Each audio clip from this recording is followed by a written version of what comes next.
one. Okay, cool. All right.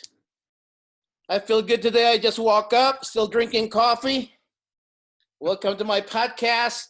If you like this content, make sure you press like. And if you want to subscribe to never miss an episode, make sure you click the right side of the screen and subscribe. My guest today has been in the dance community for a while. I've seen her. I don't think we've ever hang out, but I've seen her social dance and all of that. She's been on the dance scene for a while. Welcome, Nilu Rafsanjani. Hello, how are you? To those of you who don't know, it's obviously there. She is fit. She is a figure bodybuilding competitor and highly recommended by Ricardo, who is also a bodybuilder. He's the big guy. No, he needs some work in his legs, though. I know he's got big legs, but the definition of that picture, man, he needs some work there. He's getting back, though. He's getting back. How are you, Nilu? What you been doing during this pandemic? I've been not working as much because I'm co-owner of a gym in San Francisco, which has been closed. Where do you work out?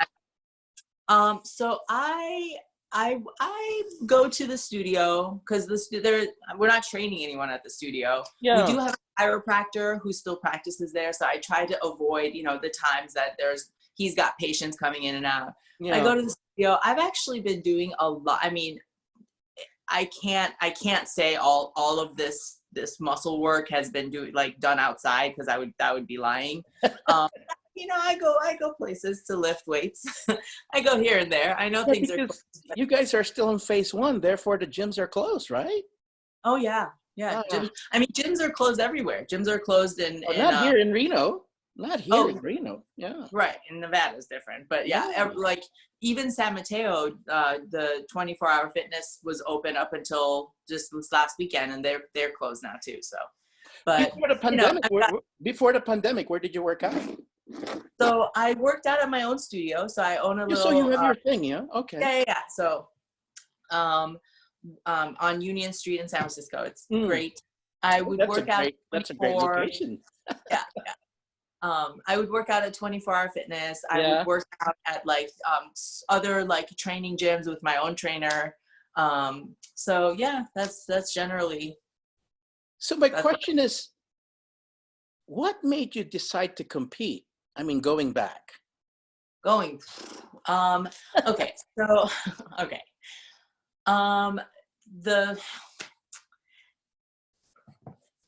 What made me decide to compete initially was I was a runner for many, many years. Marathons, yes. Okay. Yeah. Okay. Marathons, half marathons. I was running. I'm a cardio queen. I did, cycling.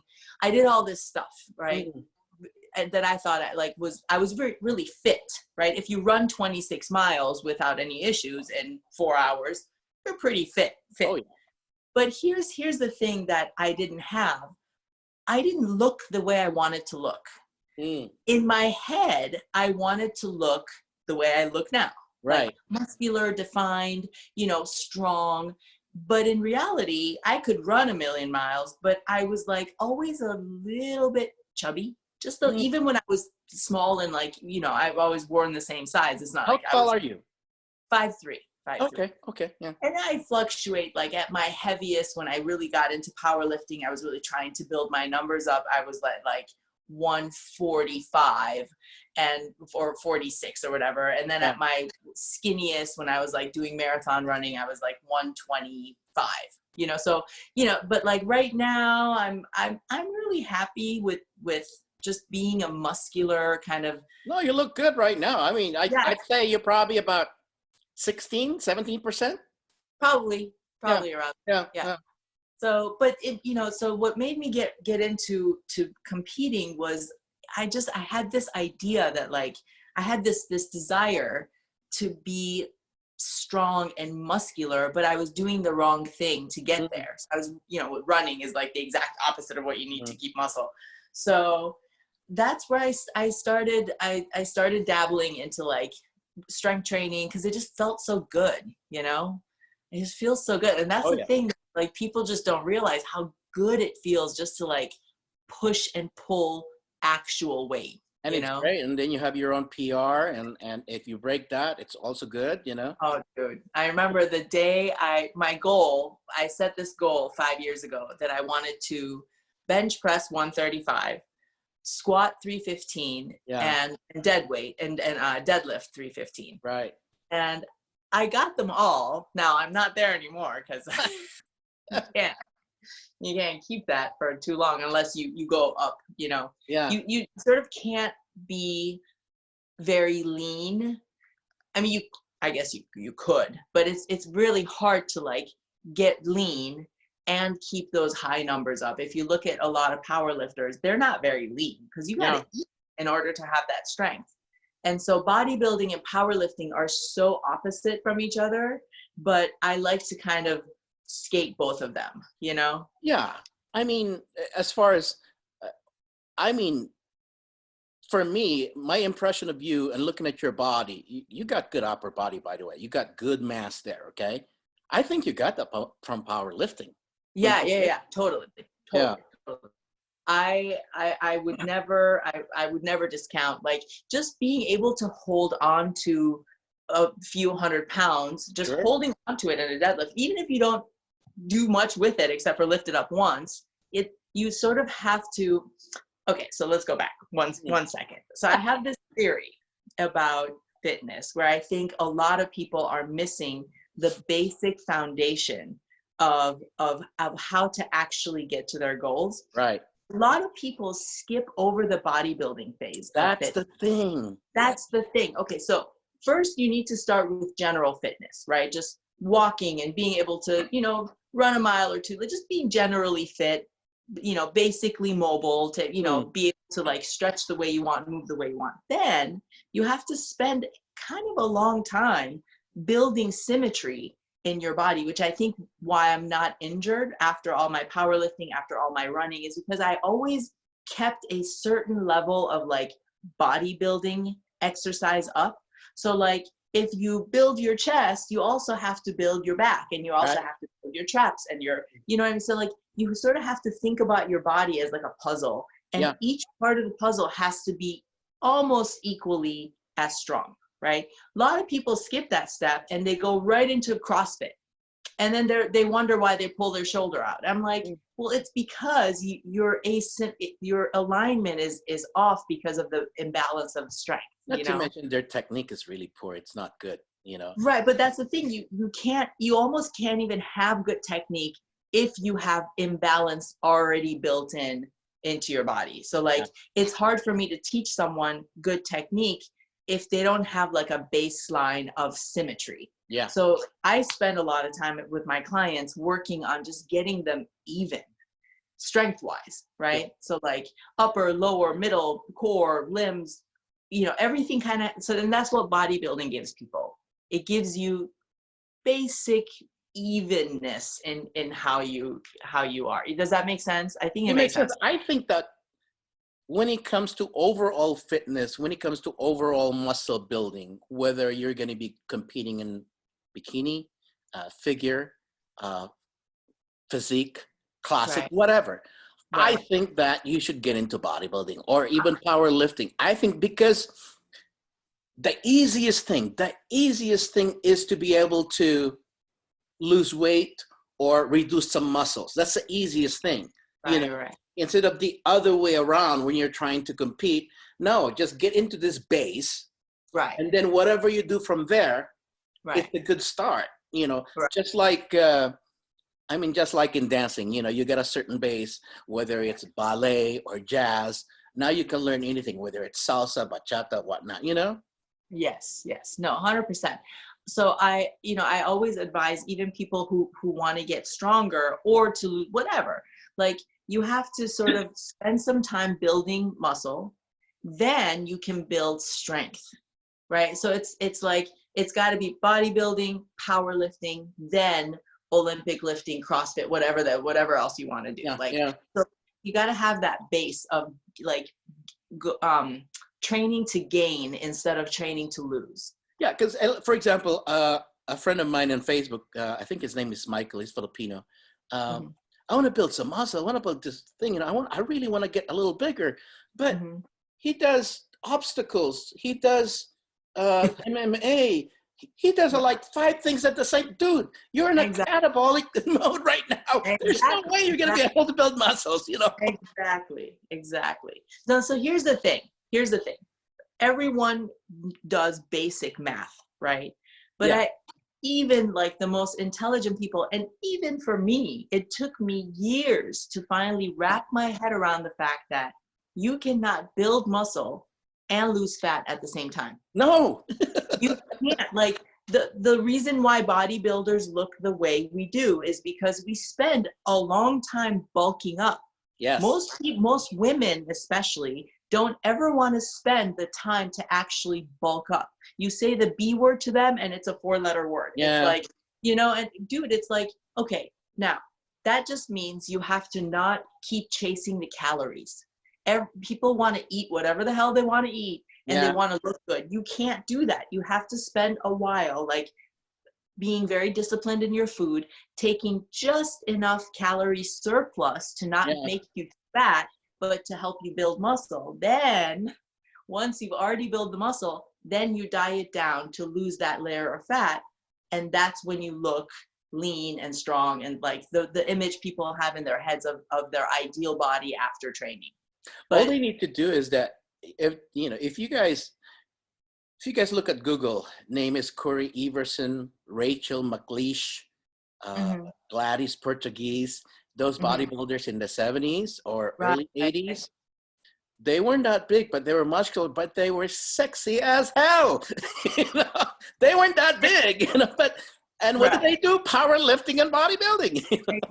Exactly. Just like old school, my business partner, he's actually even when I was a big runner, he would always lecture me. He's like, like you can't run into the shape that you want to be. So he was always like, he would always make fun of me. He'd be like, running makes you fat. And I'm like, no, I need it. I need to like, I always needed it mentally. And I thought it was like keeping me fit, whatever that meant. And when I actually stopped running is when I achieved all my body goals. Yes. So don't forget, you agree with me that muscle burns fat, right? Oh, totally. I mean, well, muscle, I mean, I guess it could. When your muscle is growing, it can't help but burn fat. It does. Yes.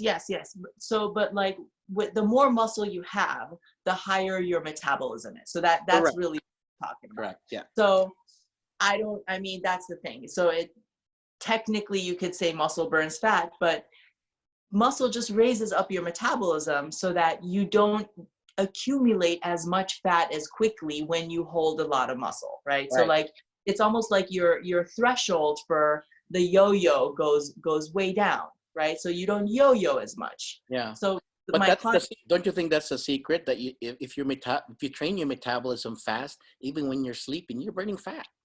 Yes, exactly. No, I mean that's, you can even cheat on your meal, right? right.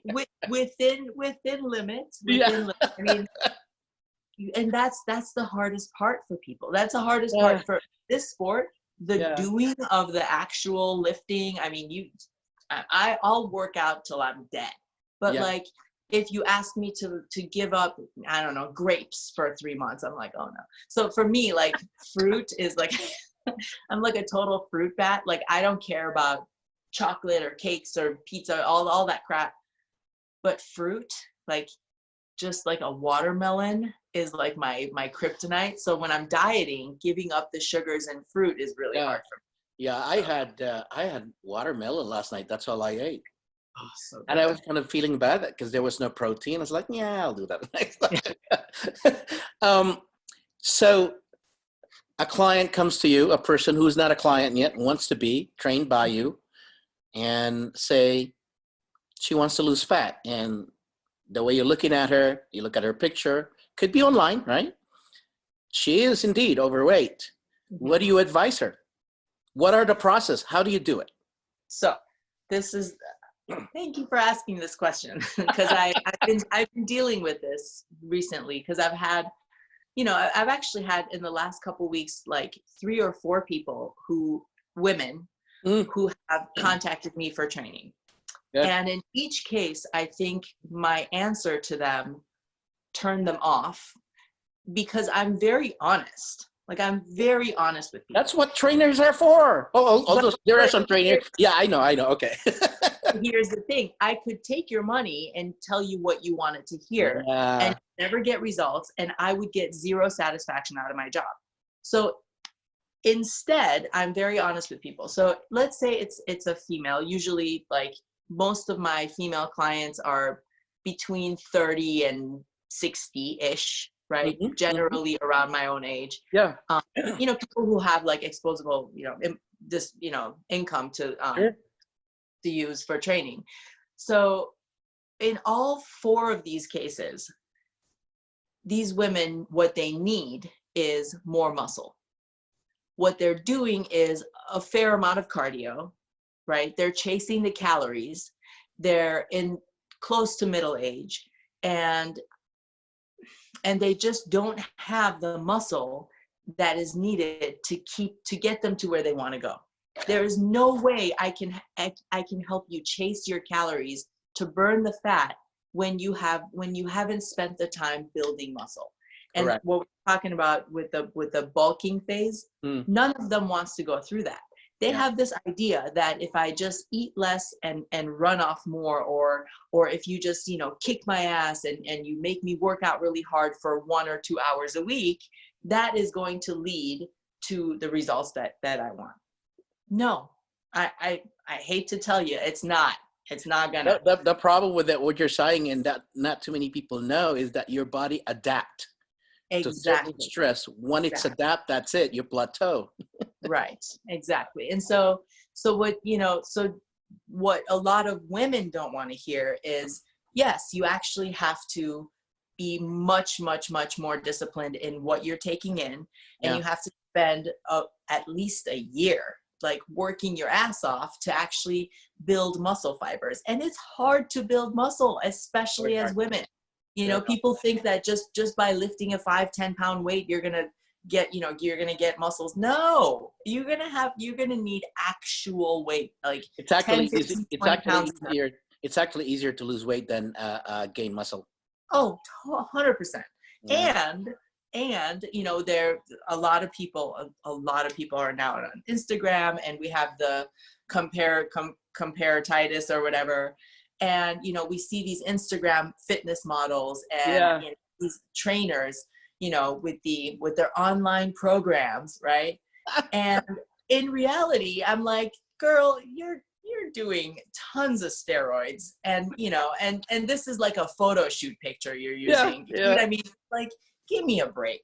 And so these people are thinking like, okay, if I pay for a program that, requires me to do a few push-ups and sit-ups and whatever, a couple times a week, and that is miraculously going to add muscle to my body. No, it's not gonna. So sorry to tell you. One of the hurdle in achieving goals, whether it's fat loss or whether it's gaining muscle or getting in shape, one of the struggle is what we call the mental battle. As you know, it's 90% mental. What are your methods in overcoming this? Because I have my own. Every individual have their own ritual, as you say, to do it. What are the most common mental weakness of your client that they don't feel like working out? I don't even know if I would call it a mental weakness, or it's not a character flaw, right? Yeah. It's the fact that most people have never felt how good it can feel, how the reward of reaching whatever goal that you've set for yourself is so great. And most people give up way before they reach it. Yeah. So they think like they just have never touched the prize. So, So one thing that I try to help my clients see is the prize is within reach, and it's going to be so great to get there. Right. So now keep your eye on the prize. So it's not so much that it's a lack. It's that they just don't have the vision of they don't have the vision to discipline themselves to get there. Now, discipline's what's lacking, right? And how do you build discipline? Little at a time. Right. So you give yourself tiny little goals. Like if the goal is to lose fat, right? Let's say you have adequate muscle and you whatever, you just want to lose 5 pounds. Now, first see your obstacles. Do you eat chocolate every day? Cut that out, right? Write your food down. So one of the things that I tell my clients to do, and I have to say 99.9% of people don't do, and if they did that, this is the one thing that actually could get them to their results, is log your food. That's actually a good idea. It's free. Yeah. It's easy. Mm-hmm. You're already eating the food. You're on your phone. Put it in your phone. Yeah, actually, guys, if you, especially for those people who write their own diaries, this is nothing. This is so easy for you. But so here's the thing. And then they bitch and moan about why they're not getting results. Now, if you don't have the discipline to write your food down, if you can't even make that jump, then what's going to make you the discipline to go lift enough weight where it feels hard and you're sweating and you're snotting and you pee your pants because it's so heavy? Like, you know what I mean? Like if you don't even have the discipline to record what you put in your mouth, then don't complain to me about not reaching a bigger hurdle. Do you see what I mean? Would you count calories or just macros? I personally do calories because it's just so much easier. Like food labels are in calories, they're not in macros. So like I just take that step out. Now, calories and macros and Weight Watchers and all those things, they're all the same. All it does is it keeps you accountable to your budget. Correct. Yeah. That's all it is. So you can count freaking rocks if you want. I don't care. But as long as you know what your budget is, you can't spend more than this. So don't. That's all it is. And so whatever it takes you to make sure you're accountable to yourself, I think that's the biggest hurdle with people, is that they pay us, the fitness professionals or whatever it is, in order to feel accountable. But you have to be accountable to yourself, because I'm not with you late at night when you're eating ramen out. You know what I mean? Like, I'm not there. So like you don't ever have to tell me. Right. But I can see the results next time you come to your session. You know what I mean? So let's do this. I'm going to tell you one body part, and you're going to tell me you can only pick one exercise for it. And what's the best exercise for it as far as building muscle, okay? Okay. Chest. Equipment or no equipment? How are we playing this game? It has to be equipment. It's hard to build muscle with equipment. Yeah. Okay. I mean, honestly, like I would go back to the tried and true, the flat bench press. I think it's so versatile. Is it dumbbell or barbell? I would go with the barbell, just because again, for building muscle, you can go heavy, and you can just go heavy. And so I think it's the perfect chest exercise. It is. I think it's all around, really. If you think about it, it's really all around. Right. I agree with you. I've been doing, I haven't been doing flat bench press even in my early days, because I had this notion that my arms were short, therefore it's not really going to stretch my pecs, right? No, I was so wrong. Until I started doing bench press. Then the area here where the fat is, you would think you got gyno, right? But it's not. It's like, and I was like, oh, it's making a difference. It doesn't matter how heavy or how light it is, as long as you do the proper form. Right. It's so good. Okay, now this is a tricky question because it has 3 heads. Shoulders. It's tricky. My God. So you have to pick at least 3 exercises for it, or I think I think the shoulder price in itself is hitting 2 already. So, what do you think? I mean, I'm a big fan. Do I just get one or do I get three? With shoulders, it's an exemption. I mean, so I love the Arnold press for shoulders, right? Because it's just Like this, yeah. You get the rear delt. Yeah, right here, yeah. Yeah, so that if I had to choose one, I would say Arnold. It gets everything if you do it properly. If if you really work on the pullback, you get rear delts and everything else. So that's actually that's a good point by Nilu here, especially if you're at home because your gym is closed. Right. The Arnold press is perfect for all the shoulder part, for the three heads. Actually, that's a great point. I have forgotten an exercise. Ask Nilu. Okay, and then how about back?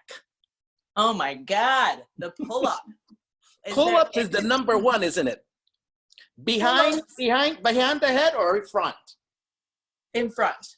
Okay. In just a regular old pull-up.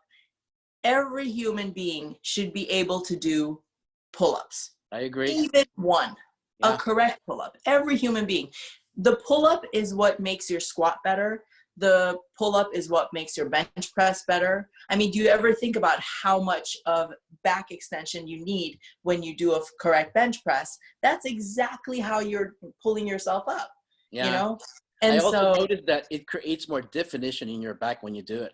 Oh, I love it. It's like, if I had to choose one, I mean, back day is my favorite. Every day is back day for me. I love working back. It's my favorite workout. I probably do back like 3 days a week, if not more. Yeah. But I love it. Like I love working back. And all right, my favorite body part, arms, bicep. I mean, bicep curls. What else? I mean, although you could do preacher curl, although it's a mass builder is really the bicep curl, right? It really is. It really is. Although I do like chin-ups. Does it really touch your biceps there? Does it really burn it? Totally. Really? I mean, it's the problem is most people's lats and sort of traps aren't strong enough to really, you almost have to have enough core strength to isolate kind of pulling yourself just with your biceps. Right. Do you know? But And I know when you do bench press, you're already touching the triceps, but if you can do one exercise for the triceps, what would it be? Because again, that has three heads. Right. So, okay, if you have equipment, dips, I love dips. Dips are, I mean, proper dips, because it's just such a perfect exercise. But there are two types of dips. There are dips where it is building your chest, or just dips it's really doing your triceps. Right. So stay up. Stay up. Yeah. Right. So if you go too far forward, then you can get more out on a, right. If you're trying to show off at the beach or whatever, it's more. But if you really try to tricep. Now we both know that abs has two parts there. We got the lower and then the upper. If there's one exercise you can only do one exercise, what would it be? I mean, the whole lower and upper thing. There's been debate about that. Yes. I would do for abs. I would do a double crunch. So upper ab curl as well as a knee tuck. I got you. And then like a hollow belly, and then a double crunch. I got you. Yeah. Right, because that'll get everything. That'll get everything. So do you ever have cramps in your abs when you exercise? Sometimes. I don't really do a whole lot of abs. I just don't. I don't work. I probably should, but I don't really work abs. One time I was on Tren and Masteron. Oh my God. And then I did abs. Oh, dude, I couldn't even breathe. I mean, that was like nasty crap. Did you do weighted abs? No, I don't do weighted abs. I never did. I never did. It's either you have the genetics for it, you got the six pack, Some people have 4-packs, right? Right. One of the things, I was attending seminar of Franco Colombo many years, RIP, by the way, many years ago. And one of the things, like, look, if you touch your abs right now and you feel that you have that 6-pack, don't build it, because you don't want it too thick. Now, if you feel that there is nothing there, it's really flat, yeah, you have to put weight. You have to build, because just like every muscle part, you have to build it, right? Right. But I've never really put weight on it. Right. Yeah. No, I think just my powerlifting over the last 5 years has really helped. Like I have abs and they're there. Yeah. If anything, I have too much for competition. So I have too much obliques because of all the heavy lifting that I do. I've built my obliques.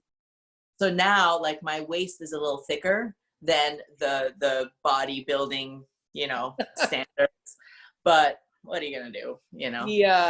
The hard body part for me is the serratus right here. The serratus. Oh yeah. And one of what do you do for it? What's your workout for it? Close grip pull down.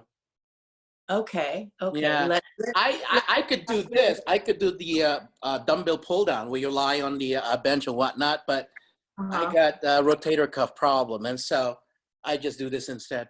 Okay, so let me tell you, this is my favorite serratus. Is actually, instead of a close grip, have you tried a wide grip? Well, when I do pull downs, I do, yeah. Right, like wide grip pull downs, and then what you want to do, if you can, next time do you have access to the gyms, right? Yes, I do. Yeah. Okay. The cable, the free motion machine with the 2 arms, yes. Right? Take that one and put so there are 2 different hands, so you don't have the bar, right? So each hand is on its own. Turn your palms down just a little bit. Just exactly. So you're doing like a wide. V. It's like a V type of thing, right? Exactly. But wider than that. So your grip is wide, and you're actually pulling at an angle down, and your upper body is forward. That makes sense. Try that. I swear to God, 2 weeks, and you'll definitely feel it. All right, I'll try that. I'll try that tonight, because I'm working back tonight. Because I think the close grip, you get too much lats. True. And too much triceps. True. Yeah. So it's a good tip, girl. I like it. There you go. All right. Buttocks, especially for women, that's what they're aiming for. Right. I mean, I know one, but you could tell me. Squats. There's nothing better than squats. There's no way around it, right? However, you have to go low enough. You have to get deep. So here's the problem. Because especially women they're afraid of heavy weight. They either don't. You know what they're afraid for? They think they're gonna grow big. Ladies, if you're not taking steroids, you don't need to worry about anything. Oh, geez. Go ahead. If you want to get big, you gotta take. Yeah. Right. Anyway, so what's happening is what I see anyway, most people doing squats aren't going down low enough to actually properly engage their glutes, right? And their stance is usually too parallel, right? So they're legging it. They're legging their whole squat. So they're using their legs, quads, hamstrings more than their hips. So the sort of depth has to be there. Now, the depth has to be there with enough weight to actually break down the muscle that you have. Correct. And you rest, you build more muscle.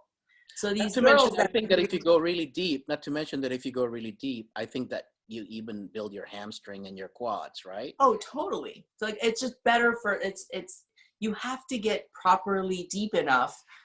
Most people are like, they're kneeing, they're like using their knee joint to push themselves out of their squats instead of actually their glutes.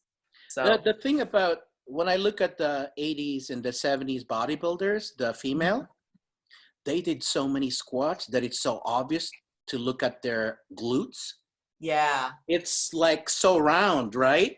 Yeah. As opposed to the competitors nowadays, when I look at them, it's either I'm just looking at genetics, or I don't think they built it by weights. They're doing hack squats maybe, which is a good alternative. Don't get me wrong, but it doesn't really build as much muscle as you can. Or the butt buster, as they call it. Focusing on the butt only. No. Yes. No, I'm so with you. Although that being said, I feel like my own butt is way too small. So. You said genetics, you think? No, I swear it's tiny. Ask my trainer. But you do heavy squats, don't you? Heavy-ish. So since this whole COVID thing, I've been walking a lot and hiking a lot. I've been doing too many burning exercise, not because I'm trying to, but just because I have a lot of anxiety.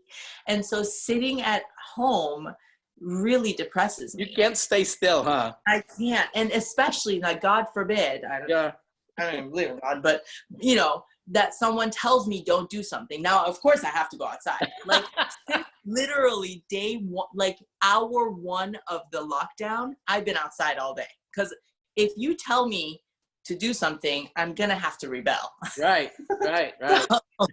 So I've just been walking a lot. So I've actually lost a lot of my strength because I've lost about 5-6 pounds since COVID. And so my heaviest squats now are like 225, 235. That's still good. Yeah, but like, it's respectable for a small, tiny person. Yeah. But so, yeah. So what were we talking about? Squats. Yeah, no, my own butt is too small. And then we get down to the calves, which either you have it or you don't. But look, for many years, I tried building my calves. I would even have people stand on that standing calf raise just to the heaviest. But I have never had it. Not until this pandemic thing, and I started living in Reno, and in my neighborhood here, hills. Yeah. I started walking an hour twice a day. Yeah. I gained 2 inches of my calves. Nice. So, it wasn't the slow fiber, but it was the fast twitch fiber that probably was lacking in my calves, I mean, if you think about it, the swimmers, right? The shoulders they have, right? That's a lot of like this. And so that's like the fast twitch, right? So sometimes we neglect that as bodybuilders, So I don't know. It could be a combination. I mean, when you do reps, what's your rep range? Now that I'm in the sort of cutting phase for leading up to October, I'm doing higher reps between 12 to 15 to 20.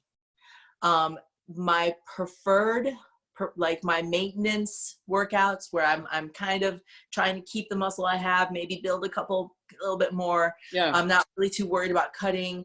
I'm doing between 6 to 8, but at, pretty close to my max. So I'm like at 85, maybe closing to 90% of my max. I'm going, I'd say 4 to 8, right? So depending on how heavy.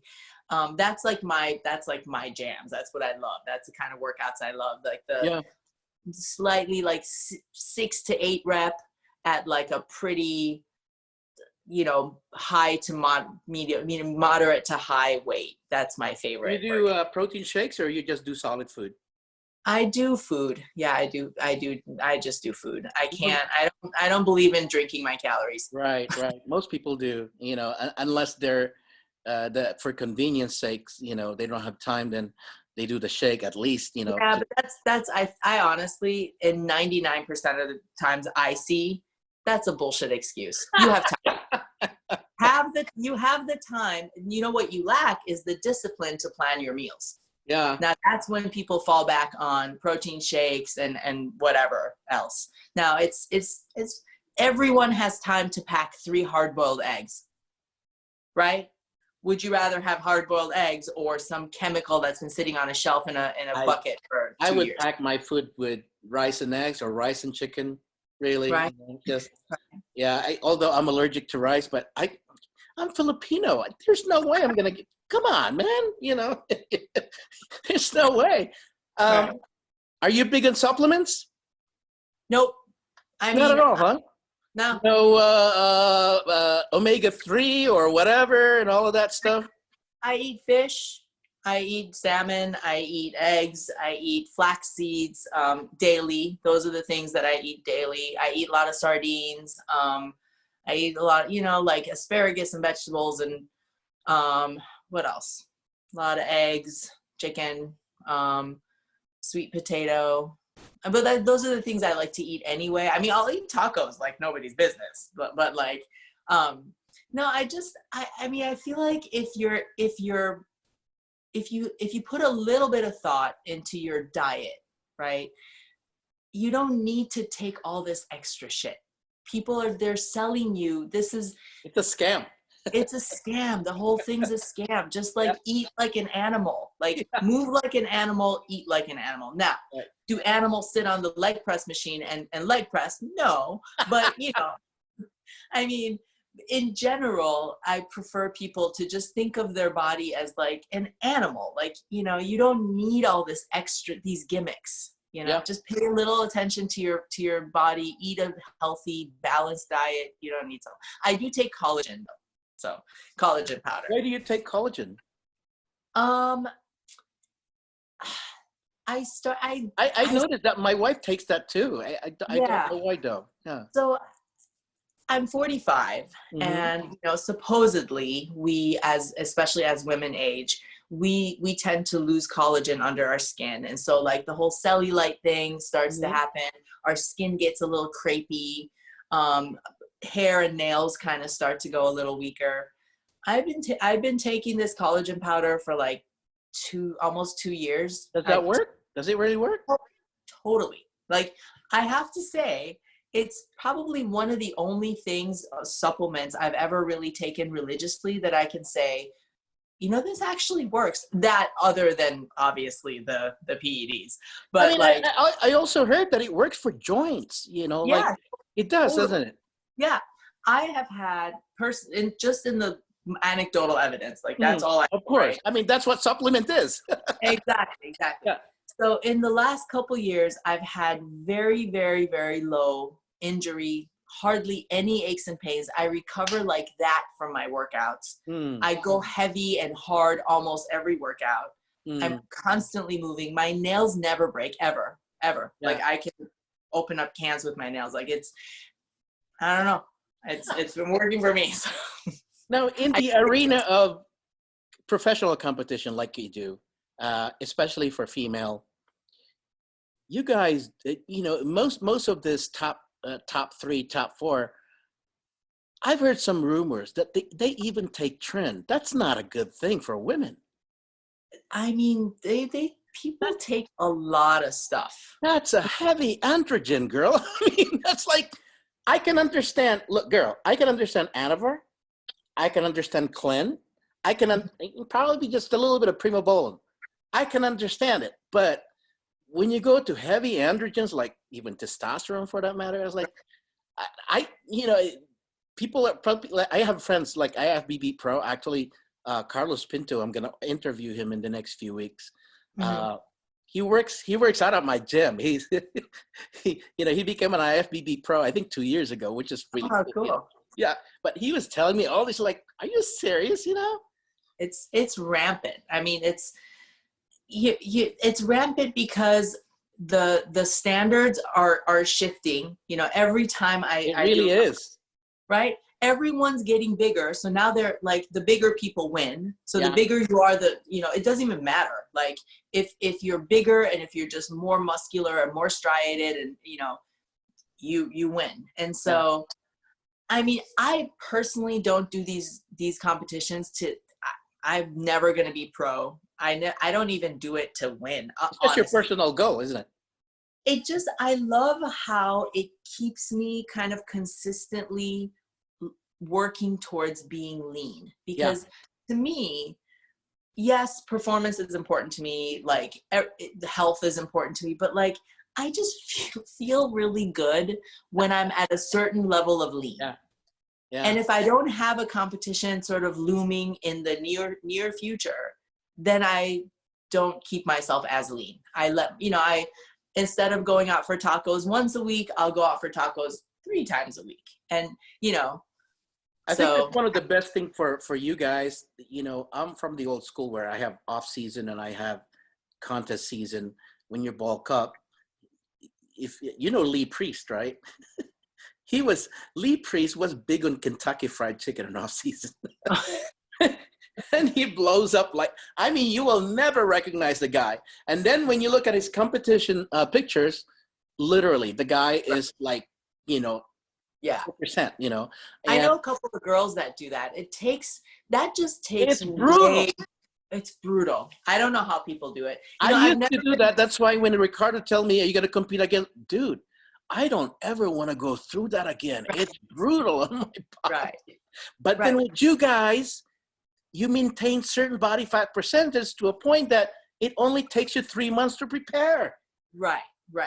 But I know a couple of women that do that too, that get really big. And looking at their Instagram, I'm just like, how do you even begin to take that off? Because for me, even when I was doing powerlifting and I had to bulk up to actually get the numbers I wanted to get, it didn't feel good to be that fat.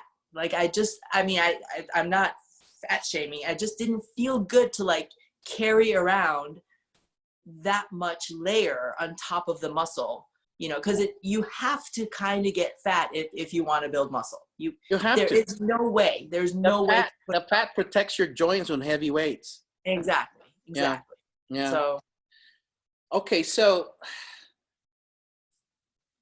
do you think that bodybuilders have a hard time doing full range of motion during dancing? That we're stiff supposedly, is that a myth?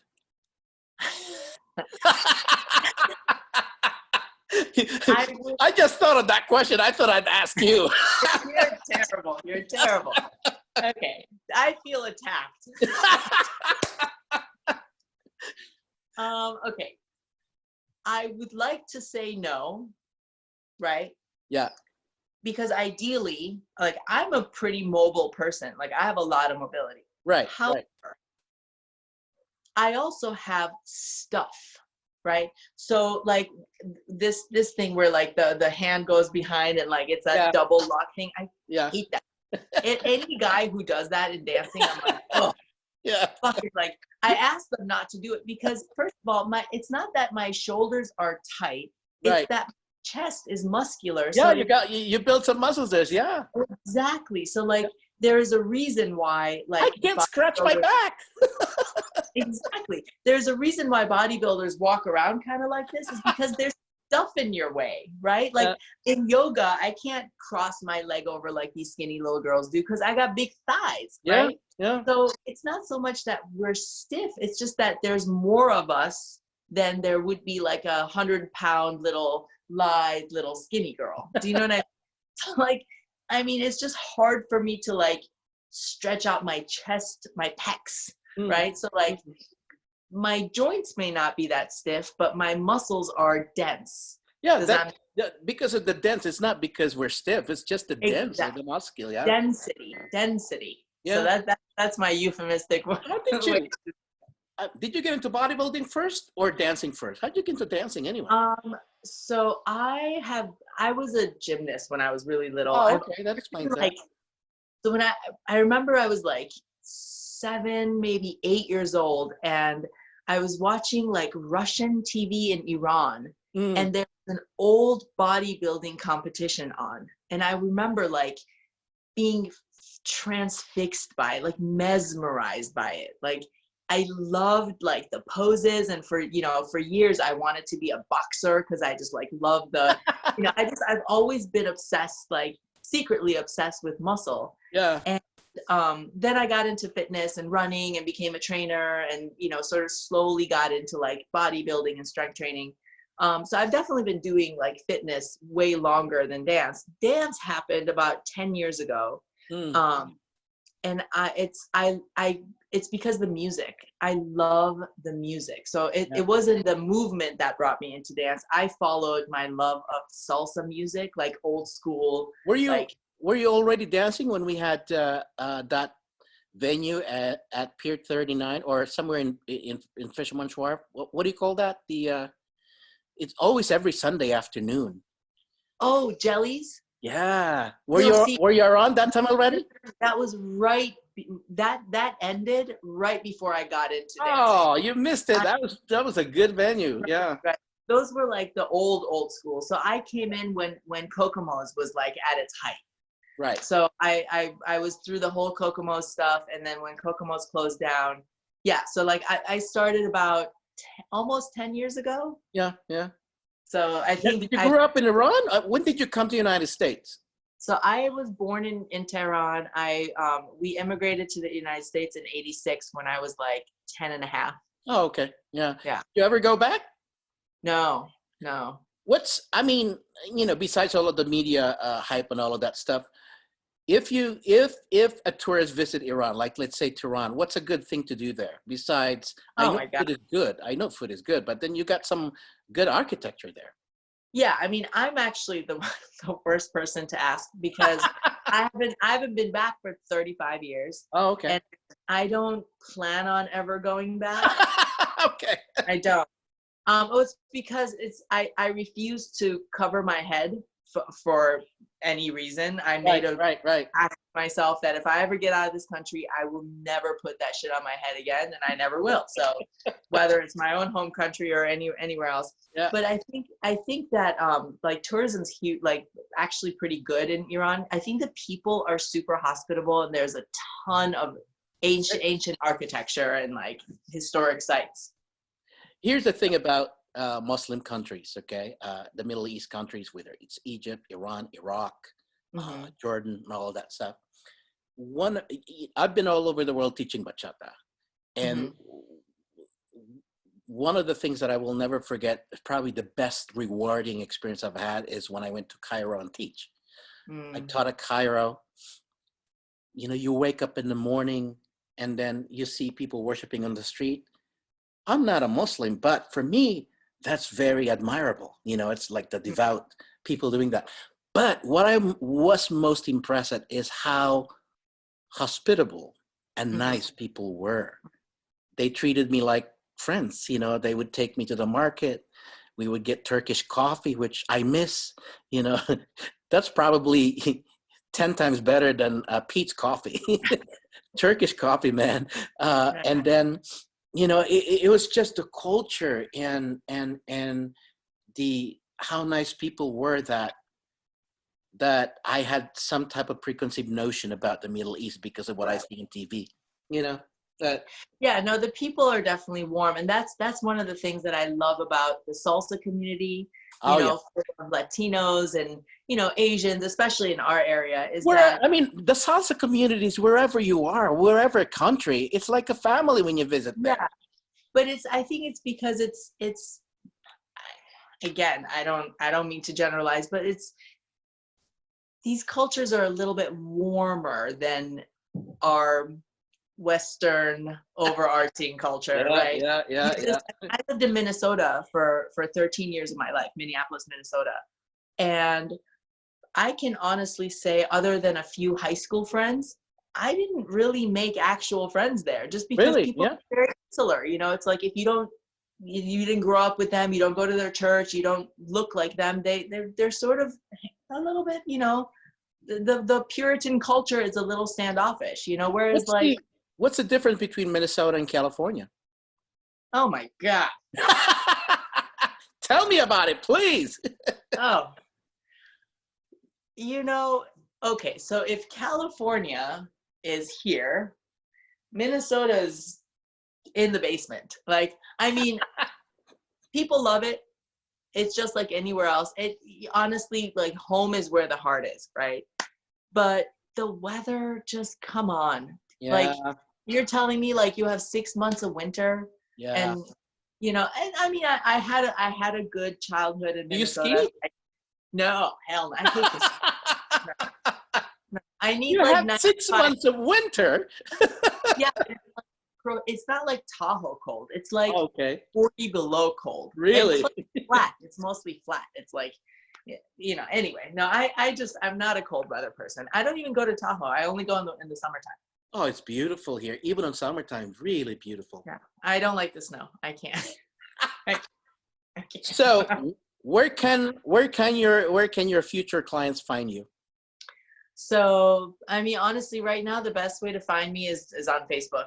Do you Like, train seriously. people online, Zoom, and all of that stuff? I do Zoom. I do Zoom sessions. I do online programming. I do in person at the parks. I have gone to clients' homes when they're okay with that. I mean, I'm trying to stay safe, and you know, but at the same time, like, you also have to like live your life. You know what I mean? Absolutely. So Yeah. I mean, you know how I feel when I talk Yeah. about it all the time. But yeah, Yeah. I mean, so right now I'm doing the majority of my sessions on Zoom, and Good. it's been working. It's been working, especially if people have like minimal equipment at home, even bands, you know. Especially with the profession that you do. I mean, in bodybuilding, most people just want to do consultation, really, and Yeah. they make money out of it. You know, Yeah. I mean, they know the exercise already and all of that stuff. We just need Right. to look at their picture, what they eat, blah blah blah. You know, and you advise them. Right. That's on. I'll put your Facebook profile on the description of this so that they can find you. Is that okay? Sure. Oh, and Instagram as well. So Instagram? Yeah, I'm not too much. I mean, I have an account on Instagram, but I'm not I'm not that active I know. on Instagram. I will be though, because it's like I didn't even know. I think I built Instagram like years ago. I didn't even know I had like 700 friends. Like, who are these people? You know? All right. Final question. I know you're gonna be competing. When is it? October 11th. Okay, so you got August, September. Ooh, you got 3 months, girl. Oh, less than 3 months. Way less. I got like 9-10 weeks. Yeah. When are you? When are you gonna do the Hell Week? A week before?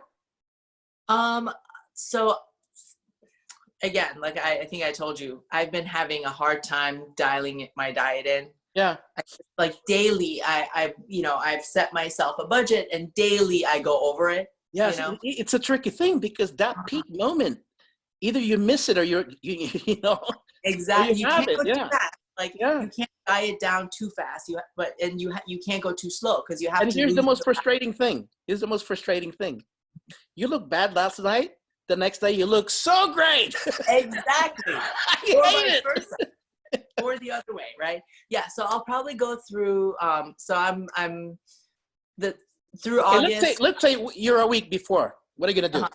Okay, a week before I'll be starting to manipulate the salt, right? Meaning you're gonna salt every food you're eating, right? So I'm gonna start to gradually cut down my salt. Got it. Like Got it. probably, yeah. Like I need to start manipulating that a little earlier. Some people can, but I hold water pretty aggressively, so I'll start to really manipulate my water. I really have to up my water intake like now. How many gallons? Oh my God, if I make it up to a gallon, I'm lucky. I'm like perpetually. I hate it. But then as soon as you start cutting the water, you're like, why did I complain about drinking too much water? Because I'm dying right now. True. So yeah.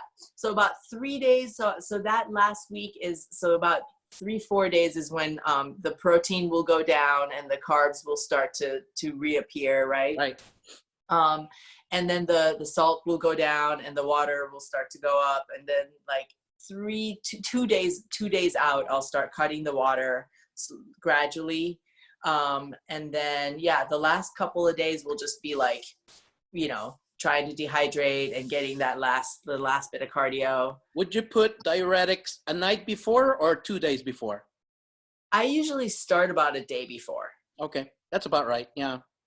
So, and then before the competition, like let's say breakfast, do you carb up? Yeah. So I usually just do like, huh? Pancakes and all? No. I do sweet potato, just like. I see. Okay. And actually, I've never been one of those competitors who has like the big donut meal or whatever afterwards. I really don't. I literally, the next meal out of my competition is usually like a bottle of wine, because I usually miss my wine, but a glass of wine, usually a steak or some kind of red meat that I haven't had for a while, and like a really healthy meal. Like I go really gradually back into like normal. Did you ever use vanadil sulfate before the competition to shuttle carbs to your muscle? No. What is that? Ah! I can't even believe it. You got to look at vanadil sulfate. Okay. It's over the counter. Okay. Yeah. What it does, it shuttles more carbs into your muscle when you carb up. Right. Yeah. So right before competition, what I normally do is I'll drink a good, not a huge glass, but a good glass of red wine as I'm backstage pumping. You get the vascularity on that one. Yeah. And I usually do like gummy bears or whatever, something sweet and tasty. Well, Nilu, it's great talking to you. I'm glad we had this talk, because I know I see you in the social dance scene, but never really hung out, One of these days, as soon as we go back. To one of my festivals now, huh? I don't think so. I'm not like a huge bachata person. I want to be. No, that's true. You're more like a salsa, or even Cuban salsa for that matter, right? A little bit back then, but now I'm like just straight up salsa. So.